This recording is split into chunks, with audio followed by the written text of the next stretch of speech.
Congressional job approval is now at 18%, and that ties the all-time low point for all the years that Gallup has been asking Americans if they approve or disapprove of the job Congress is doing.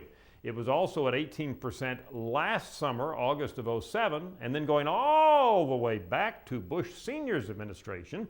Job approval for Congress was at 18% in March of 1992. By the way, you're asking, what was the highest congressional job approval rating in history? Well, that was at 84% in October 2001, about a month after the 9/11 terrorist attacks, and that was the time at which a lot of our measures, including presidential job approval, were at all-time highs due to a traditional rally effect. Democrats control the House and Congress, but it looks like it really doesn't matter. Republicans, independents, and Democrats alike are very sour on Congress. Just a few points separate the approval ratings by these three political groups. What about presidential job approval? Well, Bush is up a point.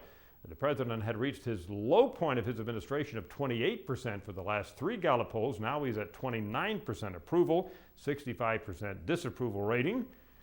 The high point for the Bush administration was 90%, which again came in the fall of 2001 after the 9/11 terrorist attacks. And that 90% for President Bush, by the way, was the highest we have in our Gallup poll records going back through the Truman administration. The 28%, which was the low point for the Bush administration, a few points above the all-time lowest job approval ratings, they came with Harry Truman back in 1952 and Richard Nixon back in 1974 as he was about to resign from Watergate. Bottom line, congressional job approval 18%, President Bush's job approval rating 29%, both very, very low. I'm Dr. Frank Newport, editor-in-chief of the Gallup poll.